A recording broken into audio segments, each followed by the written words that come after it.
17 अगस्त 2024 के बाबा के अनमोल मधुर वाक्य। आज बाबा ने मुरली में कहा, मीठे बच्चे, विनाशी शरीरों से प्यार ना करके अविनाशी बाप से प्यार करो तो रोने से छूट जाएंगे। प्रश्न, अनराइट्स प्यार क्या है और उसका परिणाम क्या होता है? उत्तर, विनाशी शरीरों में मोह रखना अनराइट्स प्यार है। जो विनाशी चीज़ों में मोह रखते हैं वह रोते हैं। देह अभिमान के कारण रोना आता है।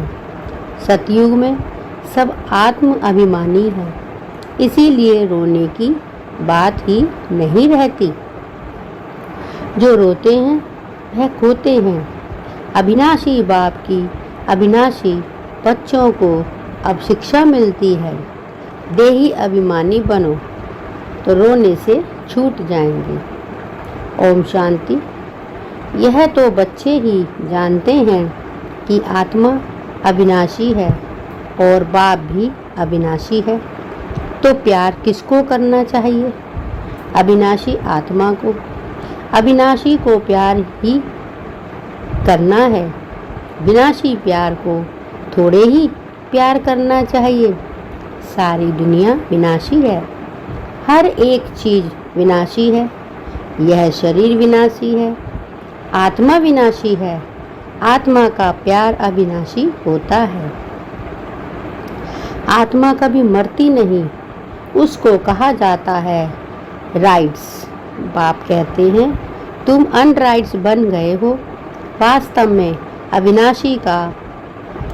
अविनाशी के साथ प्यार होना चाहिए। तुम्हारा प्यार विनाशी शरीर के साथ हो गया है, इसीलिए रोना पड़ता है। अविनाशी से प्यार नहीं, विनाशी के साथ प्यार होने से रोना पड़ता है। अभी तुम अपने को अविनाशी आत्मा समझते हो तो रोने की बात नहीं, क्योंकि आत्म अभिमानी है। तो बाप अब तुम बच्चों को आत्म अभिमानी बनाते हैं। देह अभिमानी होने से रोना होता है। विनाशी शरीर पिछाड़ी रोते हैं। समझते भी हैं आत्मा मरती नहीं। बाप कहते हैं, अपने को आत्मा समझो। तुम अविनाशी बाप के बच्चे अविनाशी आत्मा हो, तुमको रोने की दरकार नहीं। आत्मा एक शरीर छोड़ जाए दूसरा पाठ बजाती है, ये तो खेल है। तुम शरीर में ममत्व क्यों रखते हो? देह सहित देह के सब संबंधों से बुद्धि योग तोड़ो। अपने को अविनाशी आत्मा समझो। आत्मा कभी मरती नहीं। गायन भी है, जो रोया सुख होया। आत्म अभिमानी बनने से ही लायक बन जाएंगे। तो बाप आकर देह अभिमानी आत्म अभिमानी बनाते हैं। कहते हैं, तुम बच्चे कैसे भूले हुए हो? जन्म जन्मांतर तुमको ही रोना पड़ता है। अब फिर से तुमको आत्म अभिमानी बनने की शिक्षा मिलती है, फिर तुम कभी रोएंगे ही नहीं। यह है रोने वाली दुनिया, वह है हंसने की दुनिया। यह दुख की दुनिया, वह सुख की दुनिया। बाप बहुत अच्छी रीति से शिक्षा देते हैं। अविनाशी बाप की अविनाशी बच्चों को शिक्षा मिलती है। वह देह अभिमानी है तो देह को ही देख शिक्षा देते हैं, तो देह की याद आने से रोते हैं। देखते भी हैं शरीर खत्म हो गया, फिर उनको याद करने से क्या फ़ायदा? मिट्टी को याद किया जाता है क्या? अविनाशी चीज़ ने जाकर दूसरा शरीर लिया। यह तो बच्चे जानते हैं, जो अच्छा कर्म करता है उनको फिर शरीर भी अच्छा मिलता है। कोई को खराब रोगी शरीर मिलता है, वह भी कर्मों के अनुसार। ऐसा नहीं कि अच्छा कर्म किया है तो ऊपर चले जाएंगे, नहीं, ऊपर तो कोई जा नहीं सकते। अच्छे कर्म किए हैं तो अच्छा कहलाएंगे, जन्म अच्छा मिलेगा, फिर भी नीचे तो उतरना ही है। तुम जानते हो कि हम चढ़ते कैसे हैं? भल अच्छे कर्मों से कोई महात्मा बनेगा, फिर भी कला तो कम होती ही जाएगी। बाप कहते हैं, फिर भी ईश्वर को याद कर अच्छा कर्म करते हैं तो उनको अल्पकाल क्षण भंगुर सुख देता हूँ। फिर भी सीढ़ी नीचे तो उतरना ही है।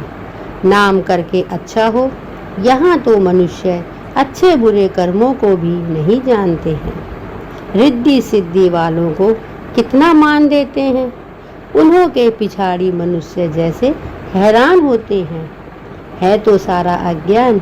समझो कोई इनडायरेक्ट दान पुण्य करते हैं, धर्मशाला हॉस्पिटल बनाते हैं, तो दूसरे जन्म में उसका एवजा ज़रूर मिलता है। बाप को याद करते हैं, भल गालियाँ भी देते हैं, तो भी मुख से भगवान का नाम कहते हैं। बाकी अज्ञान होने के कारण जानते कुछ नहीं। भगवान को याद कर रुद्र पूजा करते हैं, रुद्र को भगवान समझते हैं, रुद्र यज्ञ रचते हैं, शिव व रुद्र की पूजा करते हैं।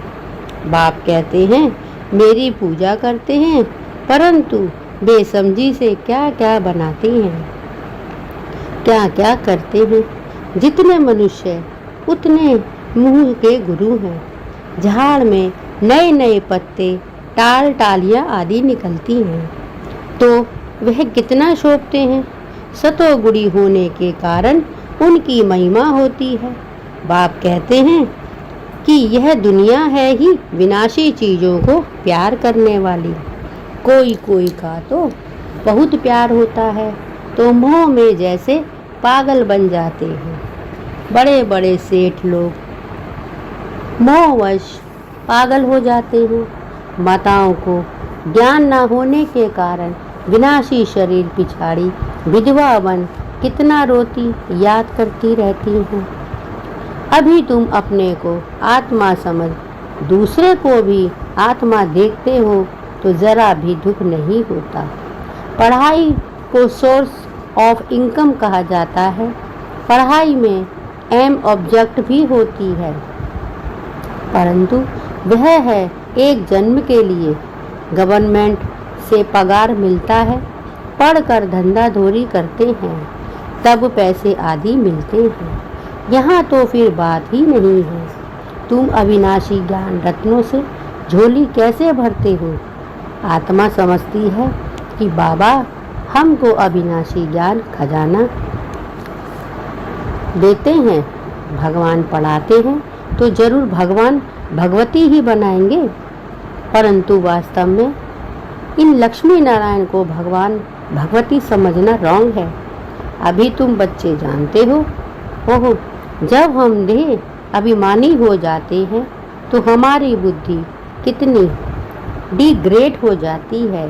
जैसे जानवर बुद्धि बन जाते हैं। जानवरों की सेवा भी बहुत अच्छी होती है, मनुष्यों की तो कुछ भी नहीं।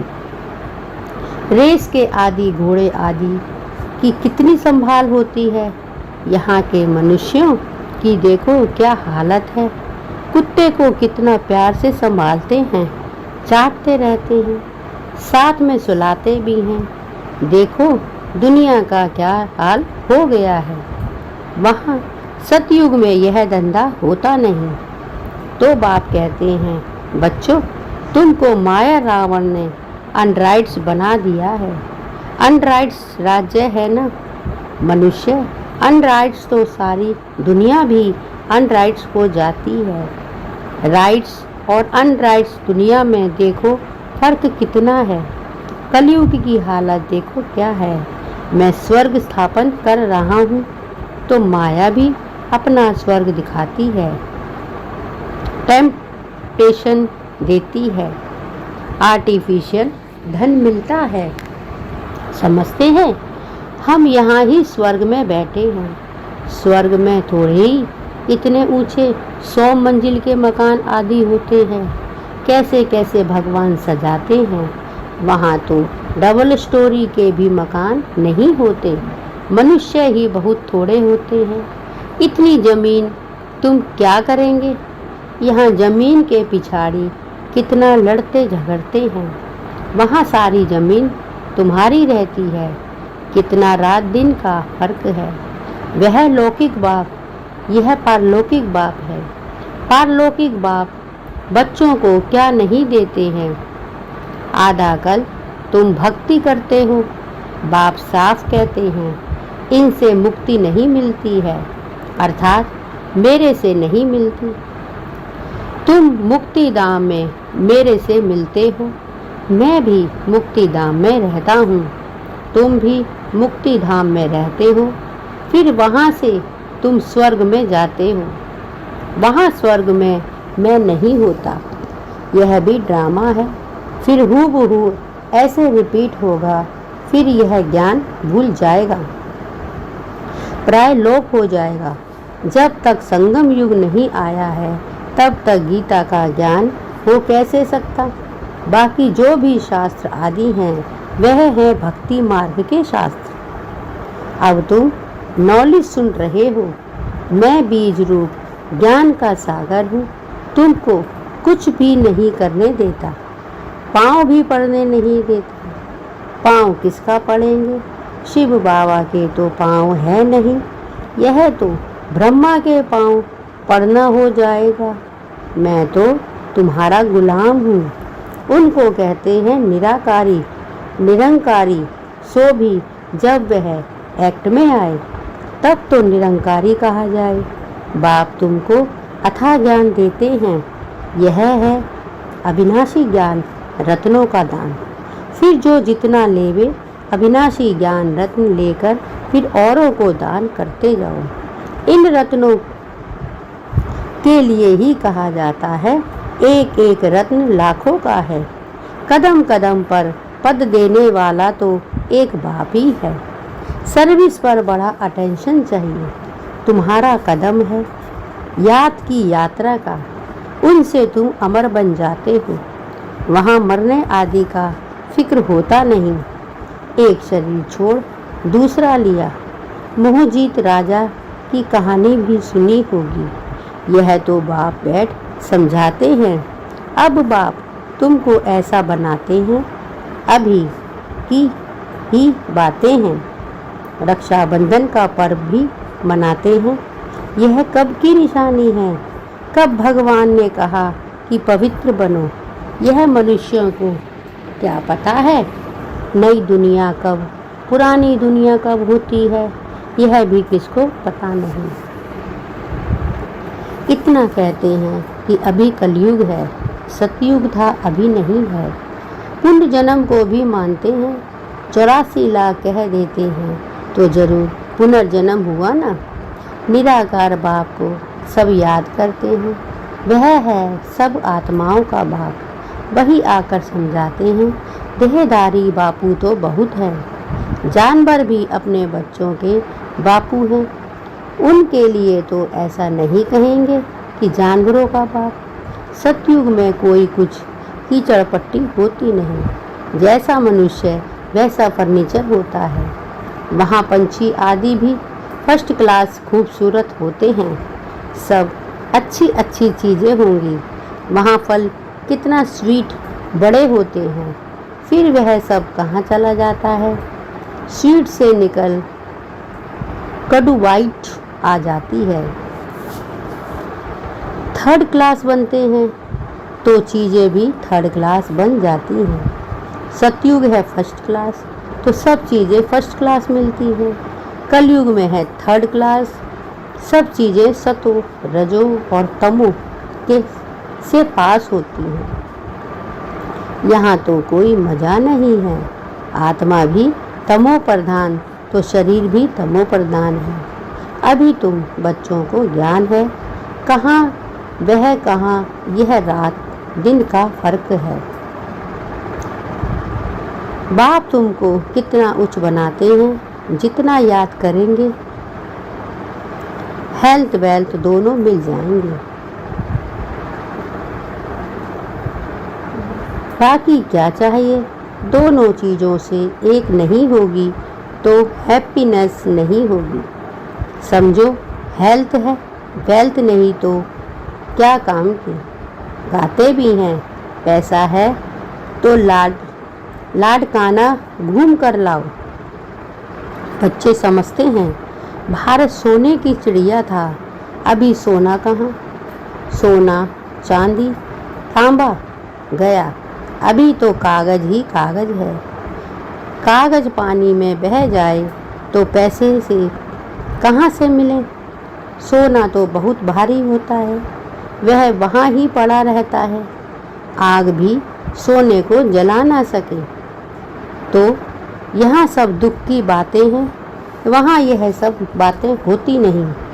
यहाँ इस समय अपार दुख है, पाप आते ही हैं जब अपार दुख है। कल फिर अपार सुख होगा। बाबा तो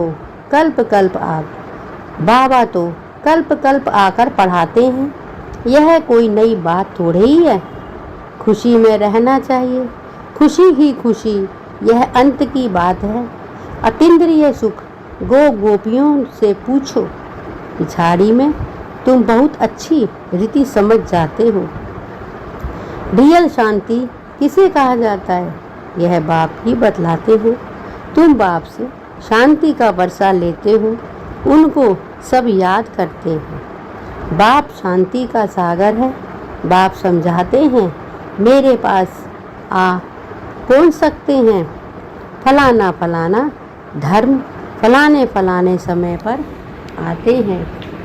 स्वर्ग में तो आ ना सके, अभी साधु संत ढेर निकले पड़े हैं, तो उन्हों की प्रतिमा होती है। पवित्र हैं तो उनकी महिमा जरूर होनी चाहिए। अभी नए उतरे हैं, पुरानों की तो इतनी महिमा हो ना सके। वह तो सुख भोग तमो प्रधान में चले गए हैं। कितने ढेर गुरु किस्म किस्म के निकलते जाते हैं। इस बेहद के झाड़ को कोई जानते नहीं है। बाप समझाते हैं कि भक्ति की सामग्री इतनी है जितना झाड़ फैला होता है। ज्ञान बीज कितना थोड़ा है, भक्ति को आधा कल्प लगता है। यह ज्ञान तो सिर्फ इस एक अंतिम जन्म के लिए है। ज्ञान को समाप्त कर तुम आधा कल्प के लिए मालिक बन जाते हो।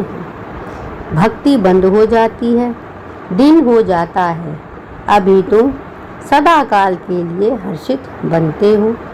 इसको कहा जाता है ईश्वर की अविनाशी लॉटरी। उसके लिए पुरुषार्थ करना पड़ता है। ईश्वरीय लॉटरी और आसुरी लॉटरी में कितना फर्क होता है। अच्छा, मीठे मीठे सिकलदे बच्चों प्रीत, माता पिता बाप दादा का याद प्यार और गुड मॉर्निंग। रूहानी बाप की रूहानी बच्चों को नमस्ते, और हम रूहानी बच्चों की रूहानी माता पिता बाप दादा को याद प्यार, गुड मॉर्निंग और नमस्ते। धारणा के लिए मुख्य सार: 1. तुम्हारे याद के हर कदमों में पदम है, इससे ही अमर पद प्राप्त करना है। अविनाशी ज्ञान रत्न जो बाप से मिलते हैं उनका दान करना है। तुम्हारे याद के हर कदमों में पदम है, इससे ही अमर पद प्राप्त करना है। अविनाशी ज्ञान रत्न जो बाप से मिलते हैं उनका दान करना है। 2. आत्म अभिमानी बन अपार खुशी का अनुभव करना है। शरीरों से मोह निकाल सदा हर्षित रहना है, मोह जीत बनना है। आत्म अभिमानी बन अपार खुशी का अनुभव करना है। शरीरों से मोह निकाल सदा हर्षित रहना है, मोह जीत बनना है। वरदान: हर घड़ी को अंतिम घड़ी समझ सदा रूहानी मौज में रहने वाली विशेष आत्मा भव। हर घड़ी को अंतिम घड़ी समझ सदा रूहानी मौज में रहने वाली विशेष आत्मा भव। संगम युग रूहानी मौजों में रहने का युग है, इसीलिए हर घड़ी रूहानी मौज का अनुभव करते रहो। कभी किसी भी परिस्थिति या परीक्षा में मूंझना नहीं, क्योंकि यह समय अकाले मृत्यु का है। थोड़ा समय भी अगर मौज में के बजाय मूंझ गए और उसी समय अंतिम घड़ी आ जाए तो अंतमति सो गति क्या होगी। इसीलिए एवर रेडी का पाठ पढ़ाया जाता है। एक सेकंड भी धोखा देने वाला हो सकता है, इसीलिए स्वयं को विशेष आत्मा समझ हर संकल्प, बोल और कर्म करो तो सदा रूहानी मौज में रहो। एक सेकंड भी धोखा देने वाला हो सकता है, इसीलिए स्वयं को विशेष आत्मा समझकर हर संकल्प, बोल और कर्म को सदा रूहानी मौज में रहो। स्लोगन है आज का, अचल बनना है तो व्यर्थ और अशुभ को समाप्त करो। अचल बनना है तो व्यर्थ और अशुभ को समाप्त करो। ओम शांति।